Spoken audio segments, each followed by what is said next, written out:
पृथ्वी की पुत्री है और पिता हो करके अब पुत्री के साथ शादी की जाए, ये धर्म नहीं कहता।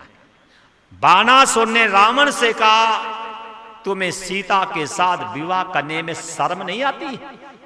अरे तू पृथ्वी पति है और सीता पृथ्वी की पुत्री है, अरे तू इसका पिता हुआ और पिता होकर के अब बेटी के साथ विवाह करने आया, अब पिता होकर के अब बेटी के विवाह में उपद्रव करने आया है, अब पिता होकर के अब बेटी के विवाह में चिल्ला रहा, तो शर्म नहीं आती?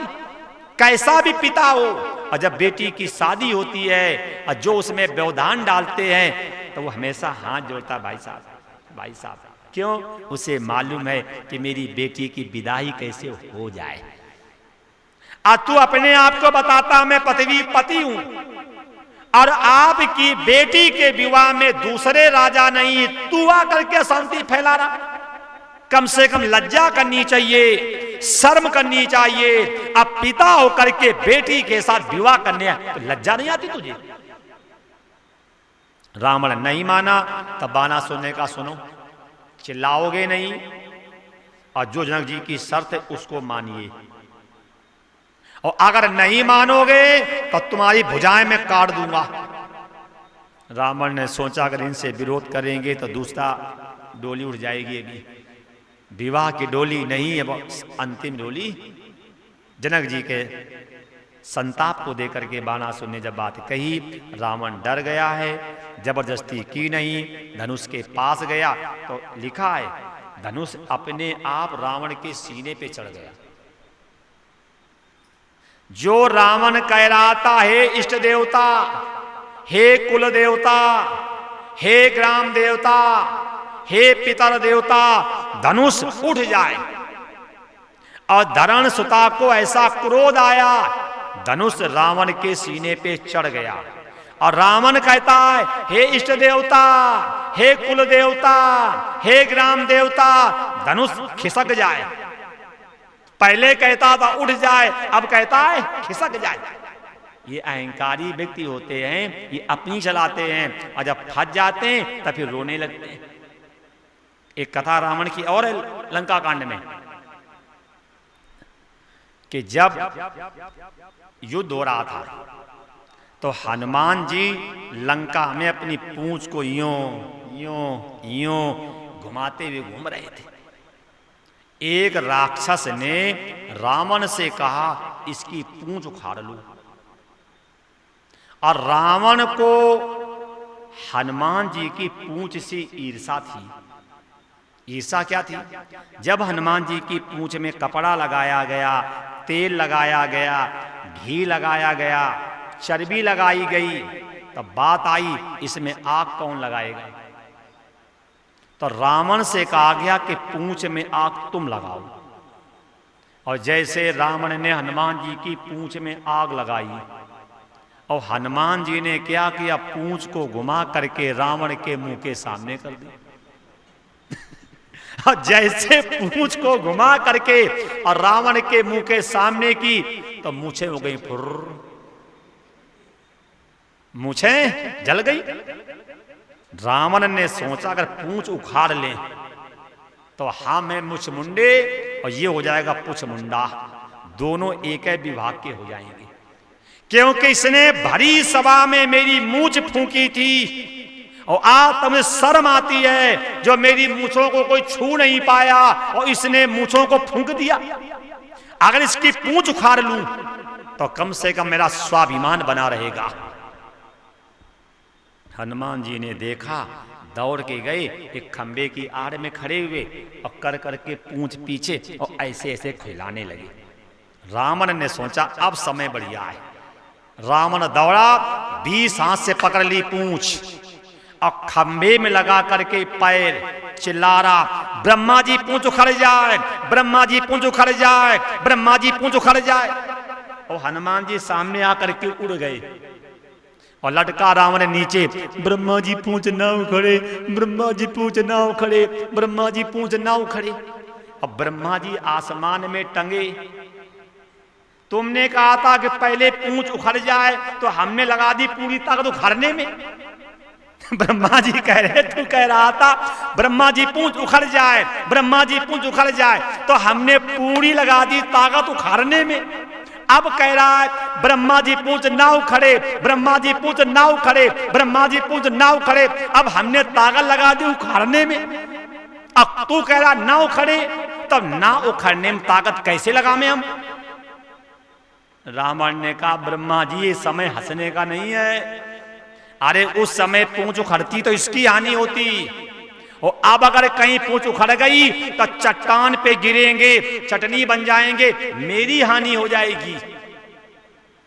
तो ध्यान रखना, ये अहंकारी व्यक्ति ऐसे ही होते हैं कि अपने आगे किसी की मानते नहीं हैं, और जब हारने लगते हैं फिर लंबे लंबे आंसू बहाते हैं। रावण अहंकारी है। तब पहले कह रहा था हे इष्ट देवता, हे कुल देवता, हे ग्राम देवता, धनुष उठ जाए। और जब धनुष सीने पे चढ़ गया तो कहता हे इष्ट देवता, हे कुल देवता, हे ग्राम देवता, धनुष खिसक जाए। रावण ने जब ये कहा तब बाणासुर का पहले उठा रहा था, अब खिसका रहा, ये क्या बात? रावण ने कहा हंसो मत। बोले क्यों? अरे धनुष खिसक जाएगा तो प्राण भी बच जाएंगे, और अगर कहीं सीने पे चढ़ा रहा तो प्राण निकल जाएंगे। क्यों? बोले सांस रुक गई। जनक जी ने आज्ञा दी है, 5000 मल्ल बुलाए गए और रावण के सीने से धनुष को हटाया गया। तब रावण कह रहा है या में जादू परत दिखाई, इसमें जादू है। पहले तो उठता नहीं है, वो अपने आप सीने पे चढ़ जाता फिर हटता नहीं, इसमें जादू है। जब रावण ने ये बात कही इसमें जादू है, उसी समय आकाशवाणी हुई लंकेश तू यहां स्वयंवर में आया है, तुझे मालूम नहीं तेरी बहन कुंभी नसी को मधु नाम का राक्षस लेकर के जा रहा है। अरे अपनी बहन को बचा नहीं पा रहा है और बेटी के साथ विवाह करने आया है, अपने को बहुत बड़ा विद्वान कह रहा है, जो अपनी बेटी की इज्जत नहीं बचा पाया, जो अपनी बहन की इज्जत नहीं बचा पाया, ऐसे व्यक्ति पे क्या विश्वास किया जाए। आकाशवाणी हुई, उसी समय रावण जब चलने लगा है तो भगवान राम को चैलेंज दिया है, हे राम वचन सुनते जाना। राम मैं आपको निमंत्रण दे के जा रहा हूं, हे राम वचन सुनते जाना, रावण की मुक्त पिटारी को अपने साथ ही लेते आना। चैलेंज क्या किया है? रावण ने कहा राम सुनो, अपने जीते जी तुम्हें लंका में घुसने नहीं दूंगा, और आपके जीते जी मैं पूरे परिवार को साकेत धाम लेकर के जाऊंगा। इसके लिए मुक्ति के लिए ये जो पिटारी सीता है इसको साथ लेकर के आना। रावण ने निमंत्रण दिया था, क्योंकि मां एक ऐसी होती है कि पुत्र को नरक भी पहुंचा सकती है, और मां अपने पे उतर आवे तो पुत्र को स्वर्ग भी पहुंचा सकती है। सीता जगत जननी थी, इसलिए रावण ने अपनी मां से मुक्ति के लिए राम को निमंत्रण दिया है। रावण वहां से चला गया है। जनक जी देख रहे हैं कि उसी समय बाणासुर ने भी धनुष को छू करके पैर, वो भी वहां से चला गया। जब रावण बाणासुर गए तो क्षत्रियों को फिर थोड़ी सांस आई, फिर काम बढ़ा आगे पीछे का। जब सब ये उपहास के पात्र बने, उसी समय जनक जी खड़े हुए और खड़े होकर के रोने लगे। और जनक जी क्या कहते हैं, उनके दुख को देखेंगे थोड़ा है। सीताराम सीताराम सीताराम सीताराम,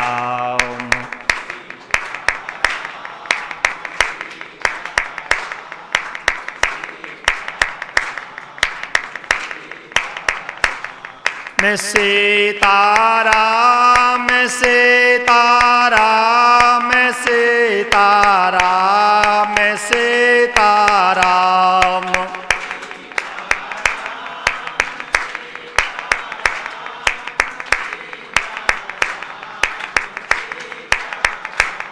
मैं राधे श्याम, मैं राधे श्याम, मैं राधे श्याम, मैं राधे श्याम।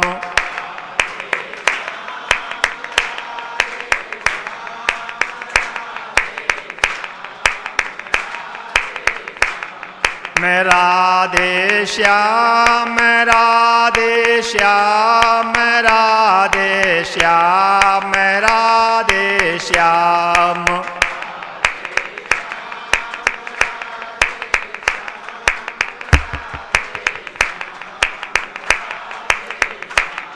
मैं सीताराम, मैं सीताराम, मैं सीताराम, मैं सीताराम।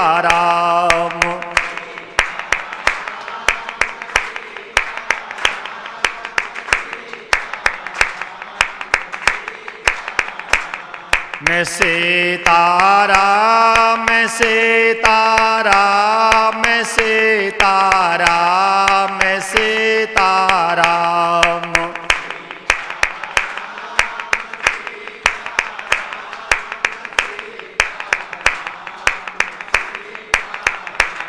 मैं सीताराम, मैं सीताराम, मैं सीताराम, मैं सीताराम।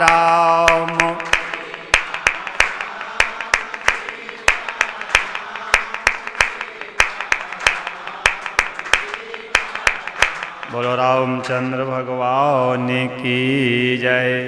नारायण। रावण बाणासुर वहां से चले गए। जनक जी ने देखा, खड़े हुए और खड़े होकर के रोने लगे। दीप दीप के भूपत नाना। दीप दीप करके राजा लोग आए थे और इनके बल पे मैंने प्रण किया था कि जो धनुष को उठाएगा और उसके गले में सीता माला डालेगी। प्रण किया था।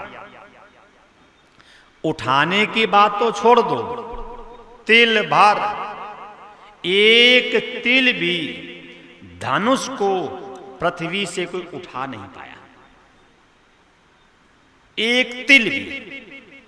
अगर मैं प्रण छोड़ रहा हूं तो सत्य जा रहा है, वो अगर मैं प्रण नहीं छोड़ रहा हूं तो बेटी को घर में कुमारा कब तक रखा जाएगा। राजा दुखी हो रहे हैं, अगर प्रण त्याग रहा हूं तो सत्य जा रहा है, अगर प्रण नहीं त्याग रहा हूं तो बेटी घर में कुमारी रहेगी। राजा रो करके बोले, आज मुझे मालूम हुआ कि ये पृथ्वी जो है वीरों से शून्य है। ताजाऊ आस निज निज गृह जाऊ। उठिए और अपने अपने घर जाइए। ताजाऊ आस निज निज गृह जाऊ, लिखा न विद वैदेही विबाहु। आज मुझे मालूम हो गया कि विधाता ने वैदेही का विवाह लिखा ही नहीं। क्षत्रिय लोगों ने कहा उठाओ। बोले क्या है? बोले बेइज्जती हो रही है। कोई साधारण व्यक्ति नहीं, राजा ही बेइज्जती कर रहा है। ताजाऊ आस निज निज गृह जाओ जाओ। इतने सम्मान से बुलाया गया और कितनी बेइज्जती करी जा रही, जाओ यहां से। तो एक क्षत्रिय ने कहा इज्जत है कहां जो बेइज्जती हो रही है? क्यों? बोले अगर इज्जत होती धनुष उठा लेते। और जब धनुष उठा ही नहीं, भाई क्षत्रिय बल से बड़ा होता है, ब्राह्मण ज्ञान से बड़ा होता है, वैश्य धन से बड़ा होता है, अशूद्र उम्र से बड़ा होता है। अगर क्षत्रिय बल से बड़ा होता है, अगर हम लोग सम्मान के योग्य होते, धनुष को उठा नहीं लेते। इसलिए बेइज्जती हो रही, सुनते रहो। क्यों? हम लोग इज्जत के योग्य हैं ही नहीं। अगर धनुष उड़ जाता तभी सम्मान मिलता, और जब धनुष उठा नहीं, छत्रीपन रहा नहीं, तो बैठे रहो, इसी में इज्जत है। एक छत्री ने कहा चुप रहो। बोले क्यों? ये राजा कब तक बेटी घर में रखेंगे? जब हमसे नहीं उठा, ये छोटे छोटे इनसे उठेगा राजकुमारों से? हो सकता राजा मंत्रियों से मंत्रणा करें, और मंत्रणा कर करके निष्कर्ष ये निकाला जाए कि बेटी को माला दे दो और कह दो देख लो, जो अच्छा लगे वो किसी का वरण कर लो। तो हो सकता हम लोगों में किसी की किस्मत खुल जाए। हो सकता है हम लोगों में किसी की किस्मत खुल जाए। एक छत्री ने का एक काम और भी हो सकता है। हो सकता है हमसे उठा नहीं, इनसे उठेगा नहीं, तो राजा का ये कह दें कि सारे छत्री लड़ो, सारे छत्री लड़ो, और जो सबसे ज्यादा बलशाली हो आओ और सीता ले जाओ, तब भी हम लोगों में किसी की किस्मत खुलेगी। इसलिए जाओ नहीं, बैठे रहो। हम जैसे बेशरमे होंगे नहीं होंगे। राजा कह रहे जाओ, राज खाली करो, सिंहासन खाली करो, कमरा खाली करो, जाइए यहां से सब लोग। वीर बीन धरा मैं जानी, आज मुझे मालूम हो गया छत्री वीरों से विहीन है। लक्ष्मण जी एकदम फनफना उठे। इनको बोलने का अधिकार नहीं है। इस पृथ्वी पर छत्री हैं कि नहीं है, इसका निर्णय मैं करूंगा, क्योंकि पृथ्वी मेरे सिर पे है। तो हमें मालूम है कि पृथ्वी पर छत्री हैं कि नहीं है। इन्हें क्या मालूम? अरे जनकपुर के राजा हैं, इनको ये कहना था कि जनकपुर वीरों से विहीन है। अब पूरी पृथ्वी पे राजा हैं कि नहीं है, इसका निर्णय मैं करूंगा। इन्होंने ना महाराज का, ना स्वामी का, ना विदे का, ना राम से आज्ञा ली, ना गुरु से आज्ञा ली। एकदम फनफना के खड़े हो गए। लक्ष्मण जी खड़े हुए और देखो, ना तो राजा कहा, ना विदे कहा, सीधे कही जनक अस अनुचित वाणी। जनक आपने अनुचित वाणी बोली है, आप इस वाणी को वापस लो। जिस सभा में रघुवंश का एक भी व्यक्ति बैठा हो, और उस सभा में आपको ये कहने का अधिकार नहीं है कि वीर विहीन धरा मैं जानी। ये अधिकार मुझे है, क्योंकि मैं पूरी पृथ्वी को सिर पे धारण करता हूं, और मुझे ये मालूम है कि कहां पर छत्री है और कहां पर छत्री नहीं है। ये डिक्लेयर हम करेंगे, तुम नहीं करोगे। कई जनक अस अनुचित वाणी। जनक अपने शब्द को वापस लो।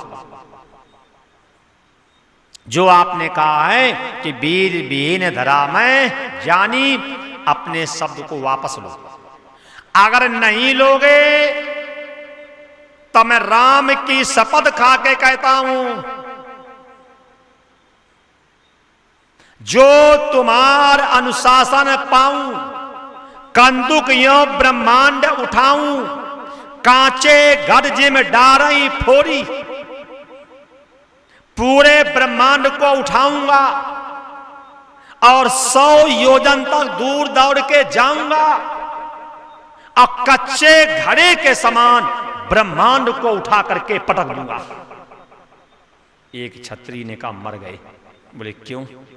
अगर राजा की बात मान लेते तो अब तक सकुशल घर में पहुंच जाते। राजा ने कहा था तजऊ आस निज निज गृह जाऊ। अगर हमने बात मान ली होती तो अब तक सकुशल घर में पहुंच गए होते। क्यों ये कह रहा है कंदुक यो ब्रह्मांड उठाऊं, कांचे गरजे में डारई फोड़ी। पूरे ब्रह्मांड को उठा करके और कच्चे घड़े के से उठा करके फोड़ दूंगा। छत्री ने कहा घर पहुंच गए होते तो कम से कम प्राण तो बच गए होते। इसे कहते हैं लोग बस फंस गए। एक छत्री ने कहा जब पूरे ब्रह्मांड को उठा के पटक देगा तो ब्रह्मांड में तो अपना भी तो राज जाएगा। काचे गरज में डारई फोड़ी, कह रहा है पूरे ब्रह्मांड को उठाऊंगा, 100 योजन तक दौड़ूंगा और कच्चे घड़े के से उठा करके फोड़ दूंगा। और जब पूरे ब्रह्मांड को फोड़ेगा तो ब्रह्मांड में तो अपना घर भी आता है, तो घर भी फूट जाएगा। तो चाहे वहां मरो चाहे यहां मरो, मरना तो था ही। एक छत्री ने कहा पागल हो क्या?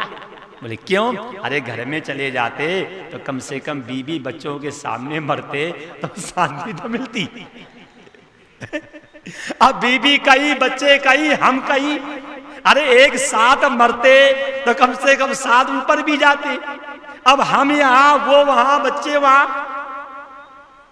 एक छत्री ने कहा चुप रहो, उसी में इज्जत है।